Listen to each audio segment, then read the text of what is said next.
3 pictures and the stories behind them. Hi, how are you? What do you think of this shirt? I really like this shirt. I think blue is my color. I'm really enjoying this shirt. I've got the monitor here, and the blue with the table and the lights and the lava lamp there. This is a good choice. Do you think blue is my color? Okay, so today I'm going to talk about 3 pictures because I've been going through my old photo albums, and I noticed 3 pictures there, and I thought I could talk about those pictures. So that's what I'm going to do today. But before I talk about the pictures, I would like to announce something to you. I finished my second rom-com book. It is called The Cuddle Plan, and it is available on Amazon right now, paperbook and ebook. And I will discuss this and talk about this a couple weeks from now on YouTube. And man, I am so proud of this book. And it took me 12 and a half years to write it. It is finally done. Look at that cover. That cover is just so awesome. I'm really thrilled about this cover. I mean, the person who made it is just a genius. She hand drew it just how I wanted it and painted it and just made it look absolutely beautiful, and I am just absolutely thrilled. The Cuddle Plan is now available on Amazon. So yay! I'm smiling. That's so great. It's finished. So anyway, I will talk about that in a YouTube video a couple weeks from now, and I'll tell you more about it. You can go read it if you want to. I hope you'll go read it because my first book was Passion or Pancakes. This is my second book, and I'm getting ready to write the third book, and hopefully I'll have that out by the end of the year, the third book. So anyway, let's move on and talk about 3 pictures and the stories behind them. Now, the stories aren't really that interesting. It's basically, let me tell you about these pictures. So the first picture I want to show you is in 1978. Star Wars had come out in 77. So the summer after that is 78. And our family decided to go to Los Angeles and take a trip to Disneyland. And we went to visit my mom's and stay with my mom's relatives. And then we went to Universal Studios, and we took the Universal Studios tour. And this is the picture I want to show you. It is of the mechanical shark, because Jaws had come out in 76. Okay, yeah, 75 or 76, and then Star Wars came out in 77. So, suddenly there was Jaws, and then all of a sudden there was Star Wars. So this is the mechanical shark that was not working on the day that we went on the tour. And so I guess normally the tram goes through the water because the tram goes to this lake, towards this lake, and then for some reason the waters part. I still don't know how they did it, but the waters part on this lake that's in the middle of Universal Studios tour. And this is a picture now of, you can see we're on the tram, and you can see that the lake has subsided on the sides, and we are able to drive the tram through this trench through the lake, and the waters are right at our eye level. And I guess the shark, I don't know at what point in the tour the shark is supposed to come at you and scare everybody, but the shark was not working on the day that we were there. And then we got a picture of the shark being worked on. So that's almost better that the shark wasn't working, because we got a full body shot of the shark from head to tail. And there's the guys working on the shark. They are doing their jobs. And that is a really cool looking shark, man. And they're trying to fix the shark. And then you've got Universal Studios. God, it looks like the Little House on the Prairie set behind them, or some other set, I don't know. But that is what Universal Studios tour looked like in 1978. And then we went on a few more things on the tour. And here's me lifting up a van. I was a volunteer from the audience, and they had this van here and said, hey, come over here and pick up this van. And so I picked up this van. I've never been able to do it since. So I don't know how I summoned the superhuman strength to lift that van at, 7 years old. But man, I think I did a good job. What do you think? And I think I got applause, and then I went, back to my family. But so that happened.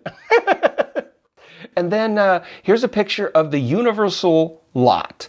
I think we were having lunch in this upstairs cafe, and you could look over the railing and see the Universal lot. And there's a bunch of buildings that they used in television shows and movies and whatnot. And I'm looking way back there in this picture. Doesn't that kind of look like the freeway area where Terminator 2 had the motorcycle truck chase? Where, the silver dude's going after John Connor and Schwarzenegger picks him up on the motorcycle. Doesn't that kind of look like that area? Anyway, so that's that. That's that. And then we went to another part. I don't know if this was Universal Studios or another part of Hollywood, but we went to this Old West stunt guy thing presentation. So we sat in these seats, and we watched these guys do a Western fight, and they were jumping on the general store roof, and they were punching each other off, and they would fall onto these mats filled with air, and then I think that he's got a bullwhip here, and he's going after the other guy, and it was funny. I remember laughing, and it was just really cool demonstrating what stunt people do. And so then we stayed with my mom's family down there. And then they had at their place, I saw that they had a Star Wars poster, because Star Wars had just come out the year before, and I was Star Wars crazy. I loved it. And before we left, they were so kind, they gave me the Star Wars poster. And I'm looking around for it here, and I haven't been able to find it, but I do know I still have it somewhere.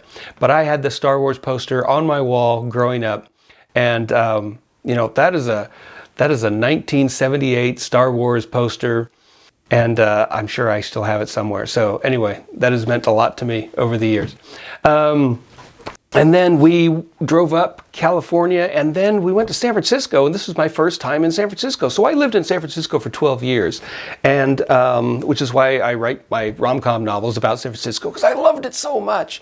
And so at this time, I had no idea that I would once live there, but we stopped in San Francisco and looked at the sea lions and the wharf thing, and then we got in the car and we drove up to Northern California. We made a stop in Yreka, California, and I don't know what this house is. Some famous house.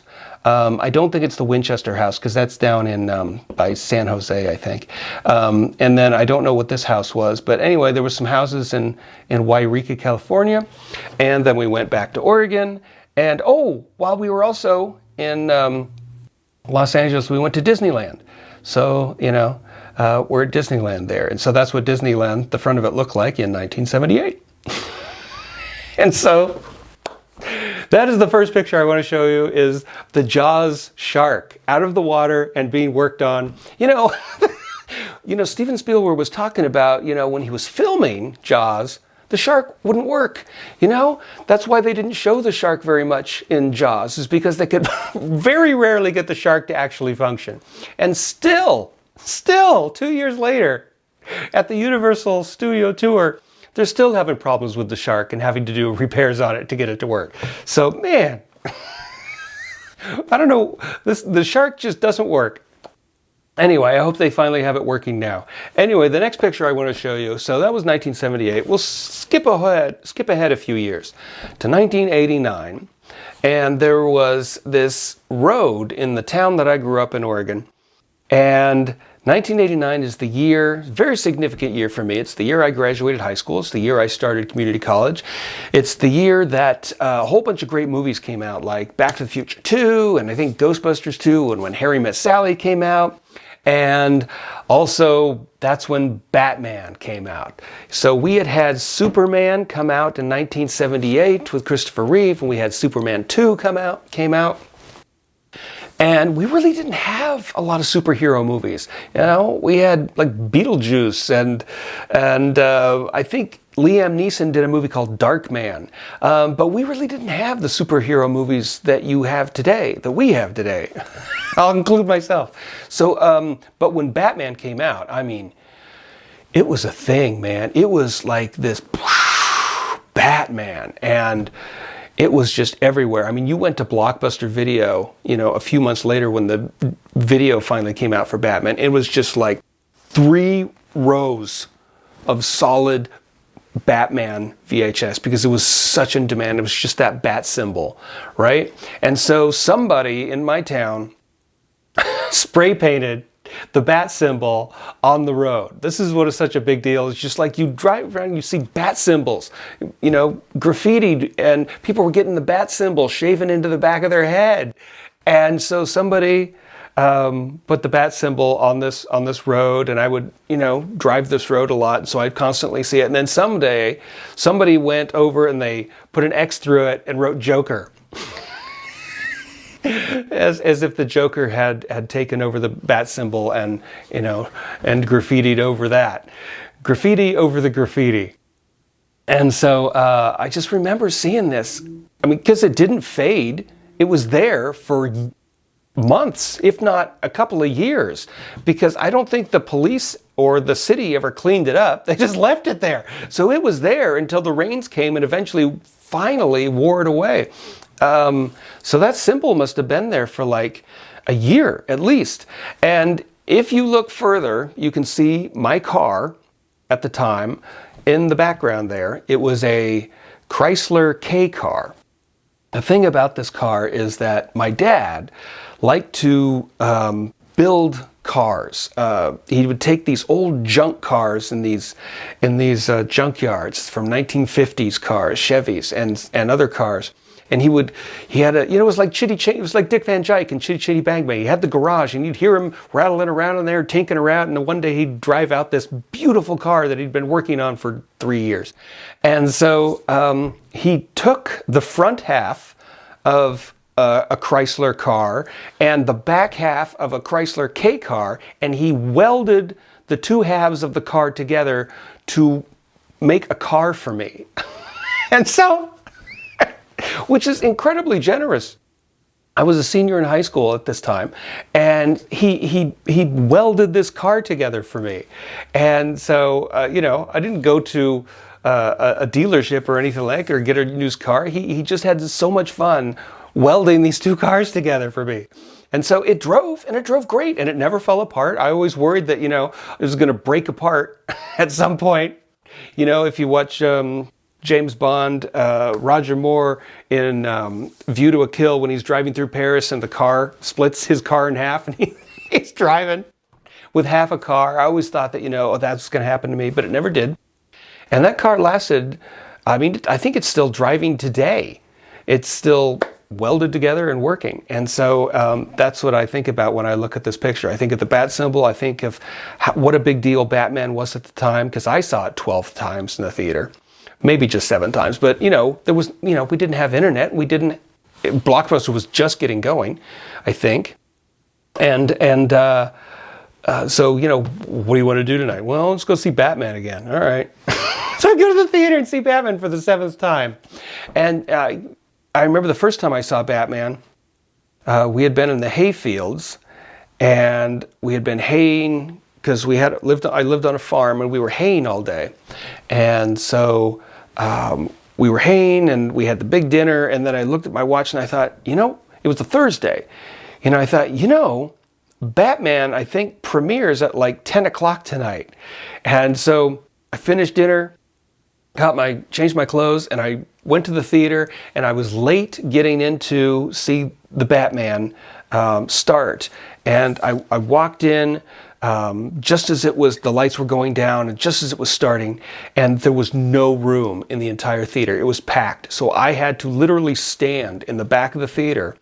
There was a counter or a railing thing. And so I just stood behind that, a packed theater, and just stood and watched Batman 1989 for the first time for those 2 hours. And 2 hours and 6 minutes.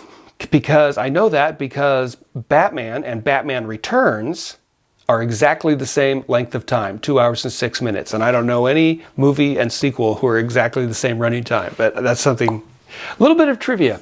Anyway, so yeah, I saw Batman 7 times. It was a big deal. And there was that that graffiti there for forever.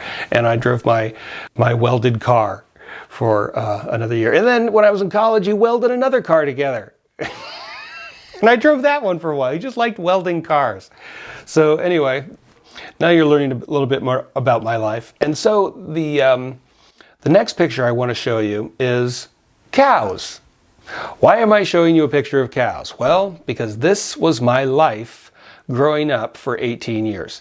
We lived on a farm, and dealing with cows was my life. We had 2 horses, 30 cows, 2 or 3 dogs, and like a million cats that people would just drop off, or they'd find their way there to our farm.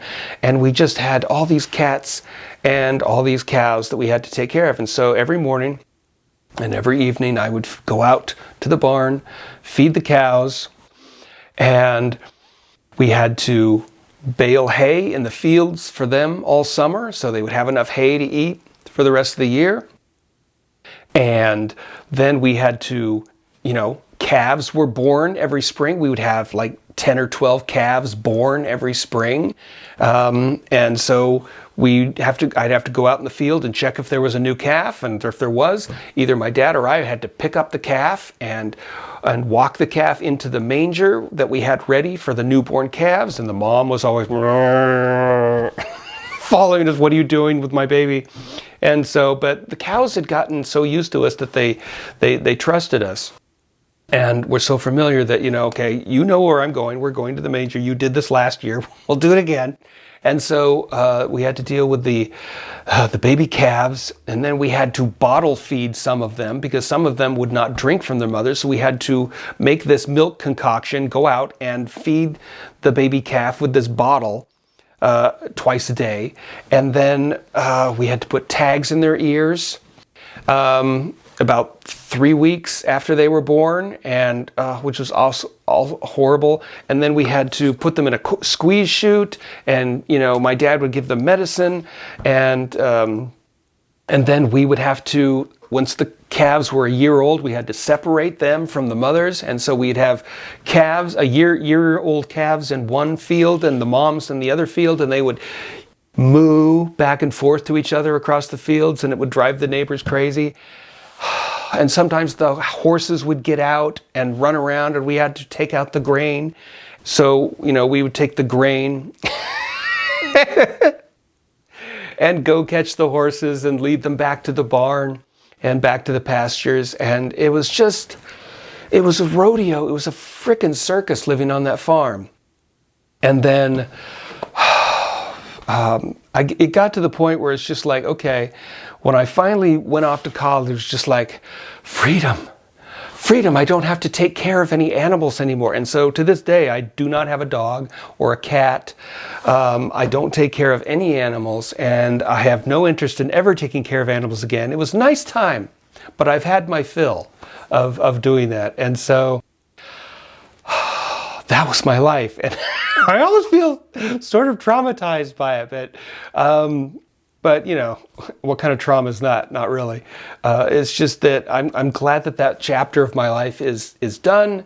I'm glad I experienced it, but because sometimes we would have to wait up all night in the barn, waiting because the mama cow was going to give birth and she wasn't giving it right, and so we had to call the vet, and so we were up at 2 a.m. With the vet who was helping birth the calf, and oh my God, living on a farm. Have you lived on a farm? It's a scene, man. And I was always envious of my friends who lived in the suburbs, in these great suburban neighborhoods, and they were right next to each other. And they'd go to their friend's house all the time. They were around people. And me, I was on a farm, and my nearest neighbor was, 3 fields away. And so I now live in the suburbs, and I have no interest in ever living on a farm ever again. So anyway, that's my life experience. So Jaws, mechanical shark, the Batman symbol, and cows. This is what I decided to talk to you about this week. Anyway, and also the Cuddle Plan. I am so proud of this, and I will talk about this in future videos, and I hope you'll give it a chance. It's on Amazon, and thank you so much for watching my videos. Thank you so much for reading my books and just hanging out with me. And I love your comments, and I feel, you know, the friendship I have with you, you know, it's very real. I know it's through the internet, but it's very real. And I really appreciate all the nice, kind things that you have to say. And I really appreciate you watching. And anyway, all right, before I get emotional, thank you very much. And I will see you next week. Next week is the Oscars. So I'll have something to say about that next week. All right, see ya.